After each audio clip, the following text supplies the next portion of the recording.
Hello, everyone. I'm going to share another video. I want to talk to you about, like I said in other videos, let me just say my disclaimer first. This is not legal advice. This is for entertainment purpose only. I'm not giving you any advice. I'm getting a lot of emails, and I'm answering the emails as I can. And it's not legal advice. It's just things that you can do. Let me see if I'm sharing my screen. So I am going to talk to you about status correction today. Um, Status correction. And there's a lot of things out there talking about, how to correct your status. There's several ways to do it, really. Um, and I want to share that a little bit. So let me put this up. Let me share my screen.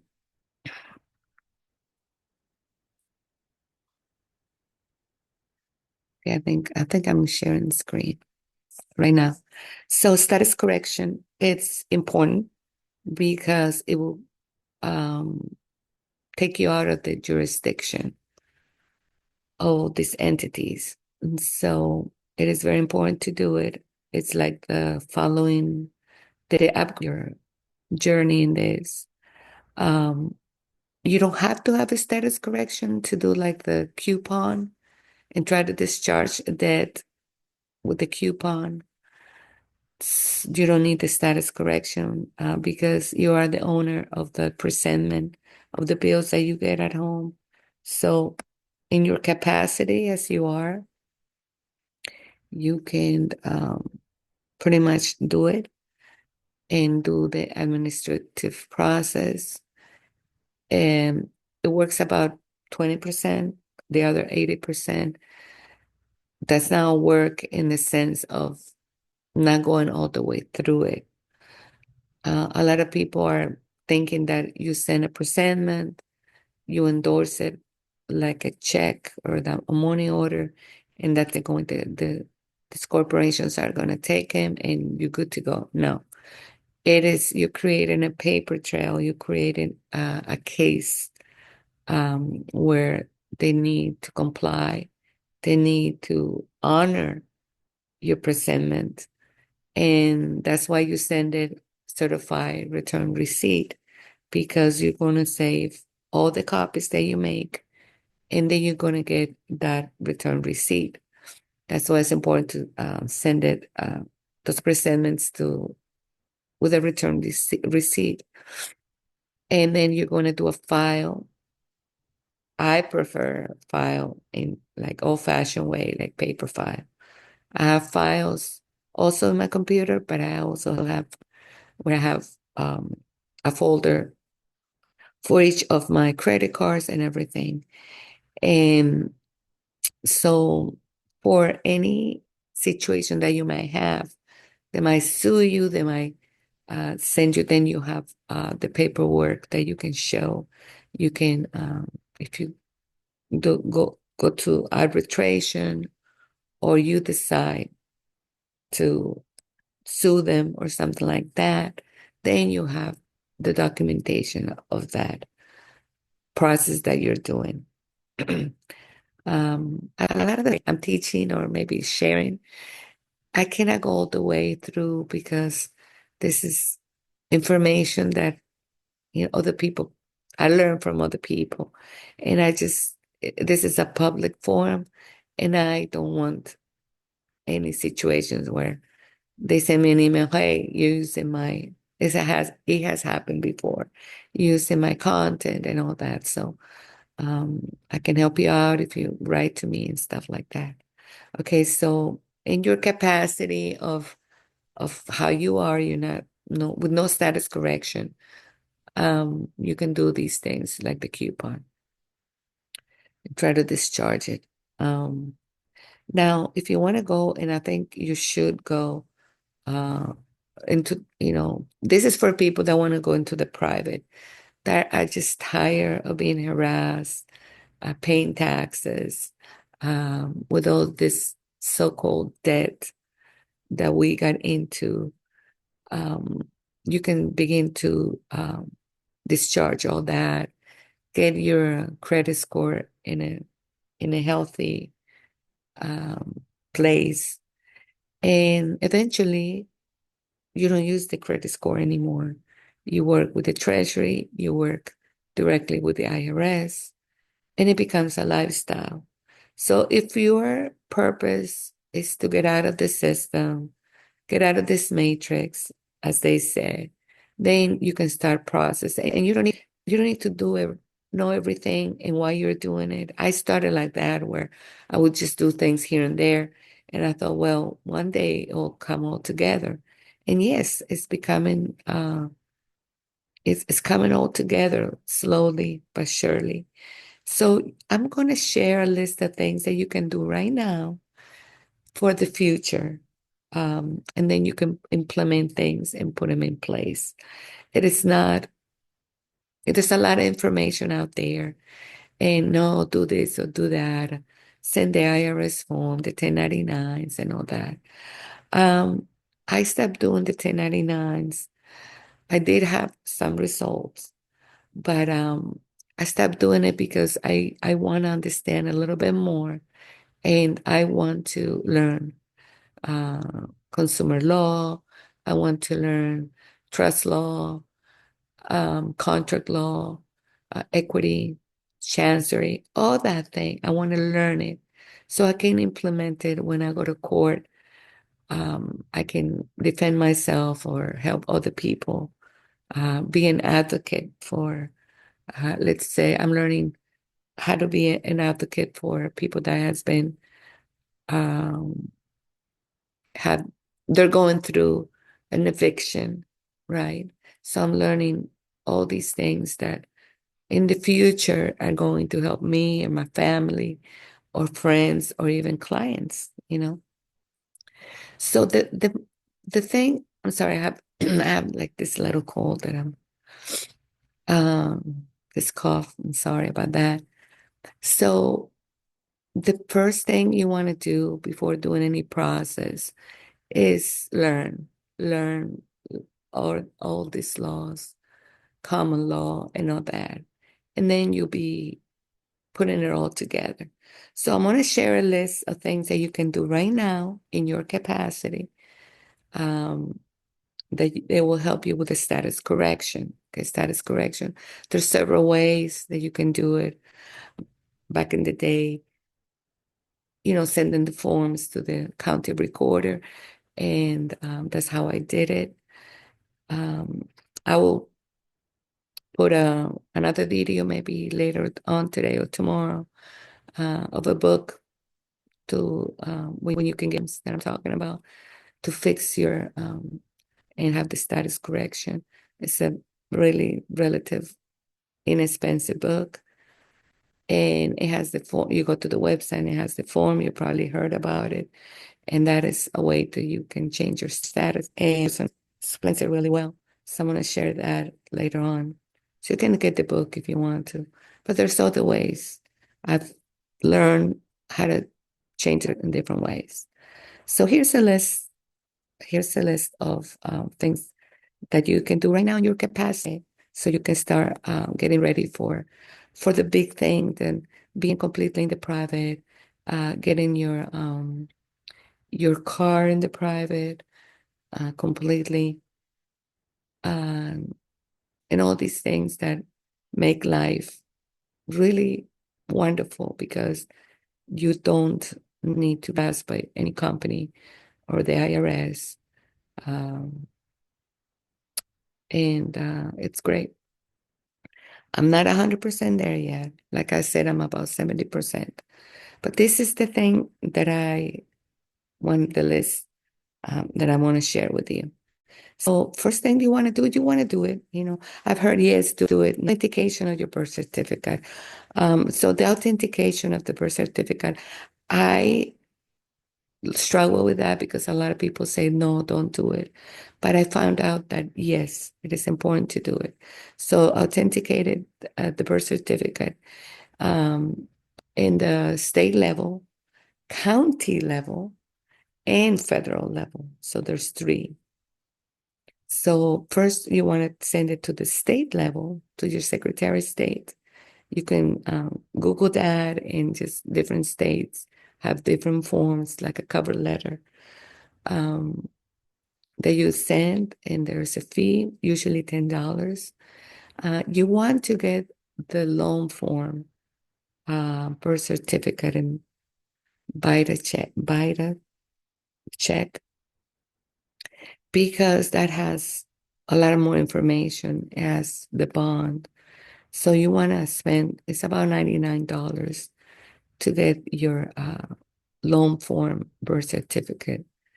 But I have done it for other people with the certificate of live birth, and it's just fine. You know what I'm saying? So, they accept it just fine. So you can get that from, by the records. And if you already have it, that's great. So authentication of the birth certificate is the first thing that you want to do. So the naturalization, like I am naturalized, which is the same. A lot of people is like, what was the process of, sending your naturalization papers? Is the same thing. Because when you become a U.S. citizen, you they send from your country your birth certificate to Washington, D.C. So you're already in the system. It's all connected. They know more. They know more about you than you know about yourself. Let's put it that way. So it's all connected. You don't have to do different things. Um, and once you have your naturalization certificate, you send it to the state level. Now, let me explain a little bit about people that uh, are naturalized. Um, you go to the, USCIS website, and they'll charge you. They want to charge you $500 for the certified copy of naturalization certificate. You can bypass that by calling your local USCIS office and making an appointment with them. Want to get two color copies, you have to have your original naturalization. Like if you lost it, then you will have to pay the $500 to $528, I think it is. And you have to have the original. But when you have the original, so you don't lose the original, you want to do a certified copy. Call your local USCIS office, and you will have to go there. Like I live in a city that it's in here, the USCIS office, immigration office, is in the city that I'm currently in, which is very convenient. So you call them and you have to make an appointment. It's a hassle to get an appointment with these people, because they will call you and set up the appointment. It's not what you want, it's what they want. Control, control, control. So there you go. But you can, bypass all that. You get an appointment with them, and then you want to make two color copies of your naturalization papers. And then you go to the appointment, and they certify for you. It is free, so you don't have to spend any money on it. And you want to have two certified copies, because if you want more, it'll be great. So have those copies done, because in this little process here, you will have to send them out to several. I will talk about it a little bit later. So get that process done. Once you get that done, then you send it to the county level. You have to Google that and find out how to authenticate in the county level. Okay. And then it's very important the county, because I'm learning the county is where the power is. So you want to do it in three levels. Everybody's saying it, state level and federal level, but usually you find out how to authenticate in the county level. So you send it to the county also. So first, with the authentication of the birth certificate and naturalization, both first starts at the state level. Then second step will be at the county level, and then to the federal level, you send it to Washington. Now, when you get that done and you authenticated birth certificate or naturalization certificate, then you are going an express trust, and you're going to put several things in the express trust. Going to put it in the county recorder. Okay. Now, this is for status correction, so this will be like the first way to do status correction. So you want to express trust and get it recorded. What are you going to put in under the trust? It is the authentication uh, certificate of 3 levels, authenticated certificate. You're going to put it under the trust, okay? And you're going to do something else. You're going to go to Minnesota. You're going to authenticate the Minnesota to, 220. Minnesota 220. You go to you Google Minnesota 220, okay? And you're going to put that under the trust also, okay? What are you going to put under is the statement that you see on the website. Go to Minnesota 220. You're going to copy the statement that is on to a DBA, also the Minnesota website, Secretary of State, and you're going to put the notice in the newspaper because a proper notice, it is in your local newspaper. You can actually do it in any newspaper of the United States. So you're going to do notice, you're going to do a proper notice of the newspaper and then county recorder. And then you're going to put it in the county recorder. So the DBA. Okay, the name of the DBA, it will be the authenticated birth certificate name. Okay, so doing business as, it will be the same name. Okay, after doing that and getting, this is, like I said, this is steps that you want to do now. You can do all these things now. You can do the doing business as at the Minnesota website is $50. You can go there and have that done, have this notice at the newspaper, and then you put it in the county recorder and authenticate your birth certificate. Once you have it, you can start learning all the processes, but you have that in place. Like I like to say, put these papers in place. I have a lot of paperwork in place. And then after you have all these all those things in place, then you can start getting remedy, and you start doing things that you will actually get a treasury check in the mail. Um, a lot of people want to get that check in the mail first, and that's not how it worked. That I understand when people write to me and say, "How do I do this? I need money." I said, "I understand that you need, you know, paper money. I understand that. We all need it in a way. But there's other way when you go into the private, a whole world opens up, okay? And you don't want that money. You want something else. You want lawful money. And the world changes. So if you're the kind of person that you want your world to be changed, that you want to grow spiritually, physically, your health, and also your finances, getting out of the matrix. If you want that in your heart, then this is for you. This video is for you. It's not for the person that, hey, I love my life here in this slavery thing, with debt and with taxes and all that. You don't mind all that. You just want money. Video is not for you because it is for the people that want to be, completely free. in every aspect of life. So if you're that type of person, stay here and listen to what I have to say. And I don't want to be disrespectful to anyone. So this is just a little parenthesis here. So after doing that, you can properly, when you do an express trust and you record it properly, I think the most important thing that you want to learn is the trust, how to properly execute it. Okay.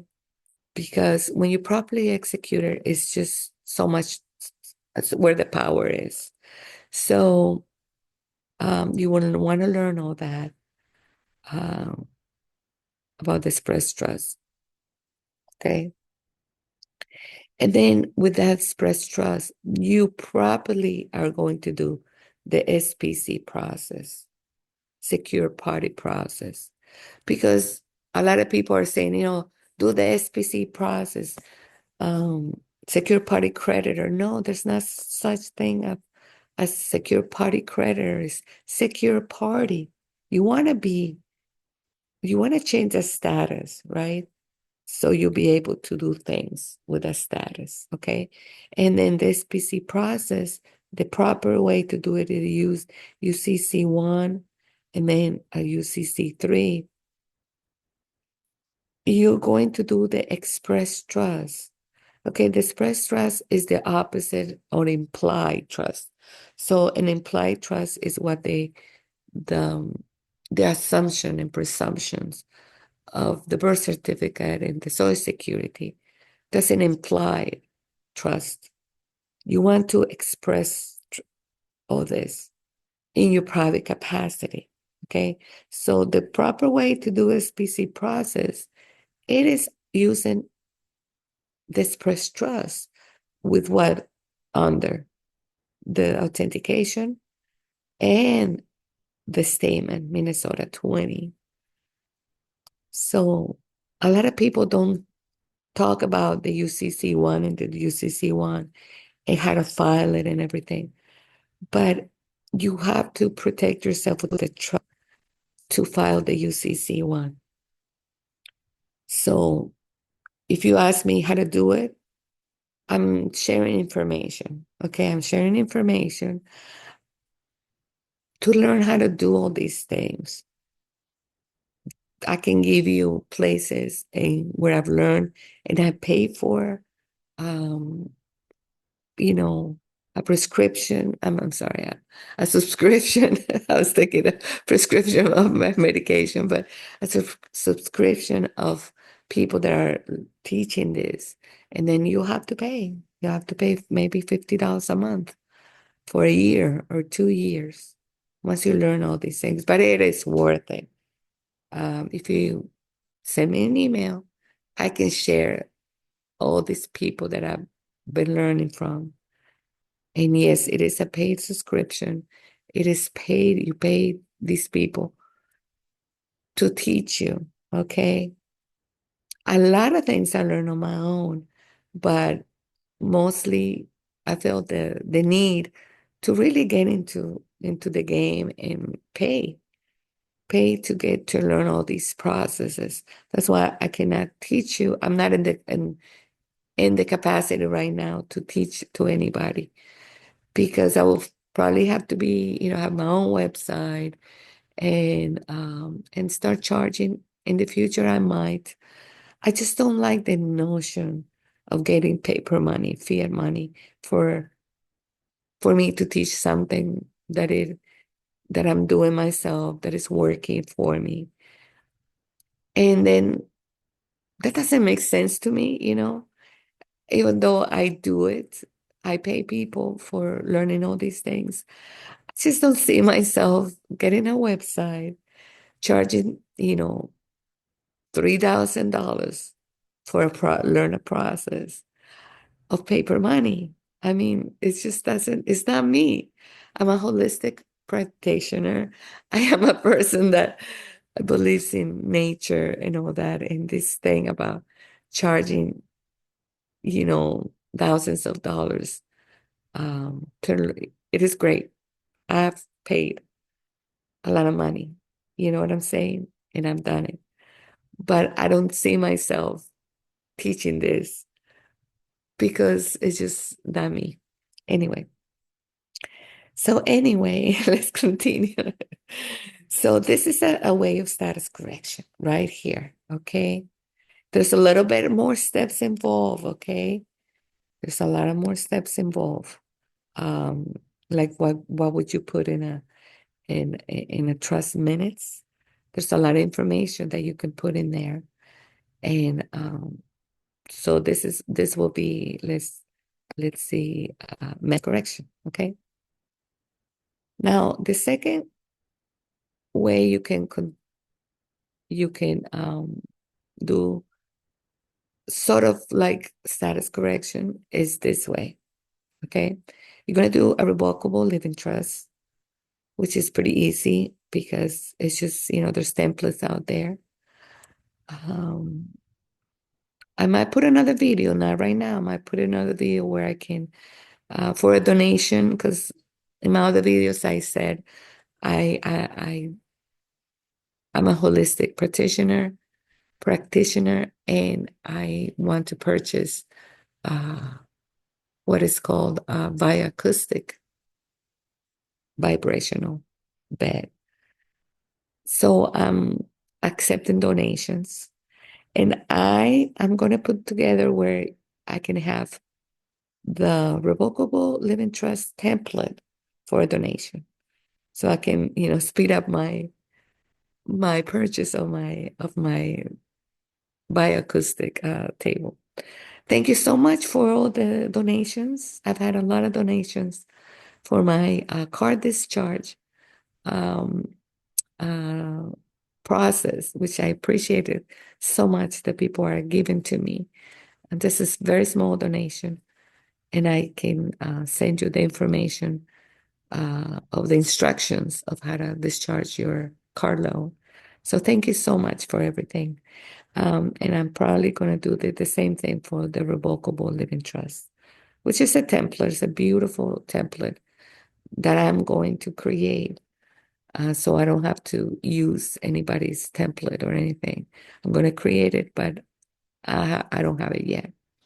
So a revocable living, the second way of status correction is this very simple way to do it. It is, I would call it like a mini a status correction. It's just giving notice. Okay. It's not a complete status correction. It's not a complete status correction. Okay. But it's giving notice out there, which is great. It really, really, so you can do the 1099B process with a trust. So a revocable living trust, usually with your, is done with your, let's see, your initials.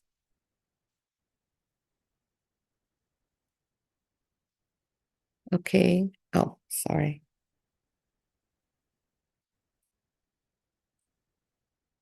Okay. So the revocable living trust, it will be in your name of your birth certificate name, your initials. It will be like in my case, it will be BJE. I don't want to really, I think one video I gave my last name. I need to change that video because, I don't want all this information in the public out there. But anyway, it will be in the three capital letters, caps, your three initials of your name. Uh, so it will be revocable. Revocable living trust. You can do this in the private, okay? But you can also do it with the IRS EIN, okay? So if you want to do the 10B, 1099B process, then you want an EIN, IRS EIN. Okay? So a revocable living trust, your name. Like I said, I'm working on the template, revocable living trust, because I want to add more things to it. Um, Like I said, I purchased the Revocable Living Trust template, and so I want to make a lot of adjustments. So I'm not ready to have it out there yet. I'm going to work on it. So your three initials in capital letters, and then Revocable Living Trust. This is what you put when you apply for the IRS EIN. Okay, so once you have your trust in place, you're going to do a non-dissenting letter, giving notice that you're not dead, that you are not dead at sea. You're going to give proper notice. Okay. And number three, you're going, so step one would be a revocable living trust with the IRS EIN, an antecedent letter. Okay. And then a copy, you're going to make color copies of your Social Security and color copies of your certificate of live birth. You're going to, you're not going to send the revocable living. You're going to record it in the county recorder, right? Sorry, I'm getting all confused. Okay.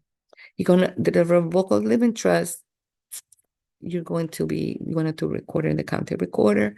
You're going to get the IRS EIN for this name of the recorder. What will be the name of um, your three, like I said, your three initials in capital letters. You know what I'm thinking right now, maybe I do a package of how to do all this and for a donation so I can speed up my purchase. um, for a donation, I can have all this information, okay?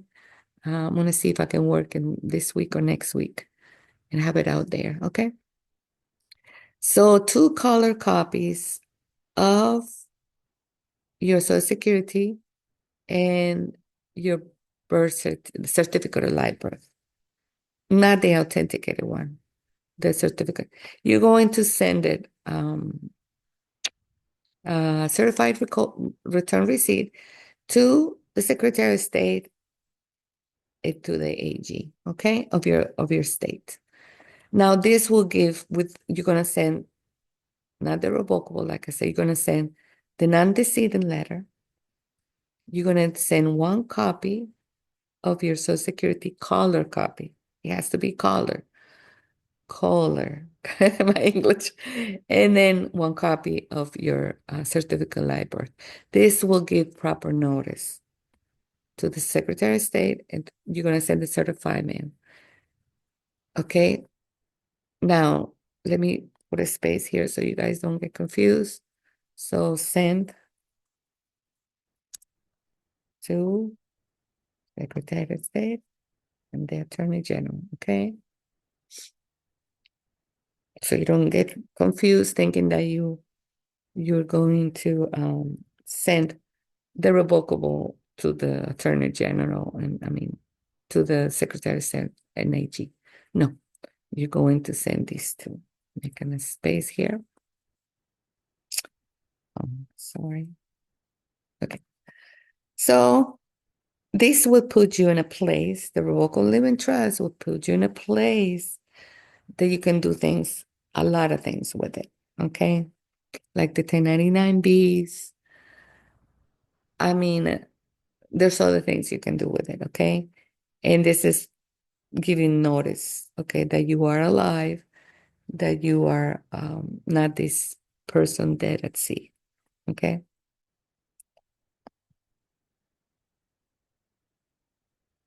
All right. Now, later, like I said, I have another book that I can share in how to do status correction, these papers. If you want to do it at the same, this video is getting too long, but if you want to do it at the same time, you can do an irrevocable living trust and a foreign express trust, okay? And a 98, this is just 98 EIN and a private banker.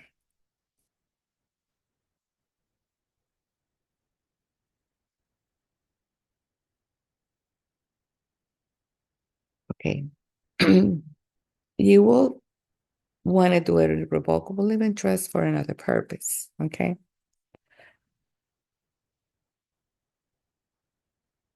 For protection, we can say. But maybe you're not there yet to do the revocable trust and the foreign express trust. But you can get the 98 EIN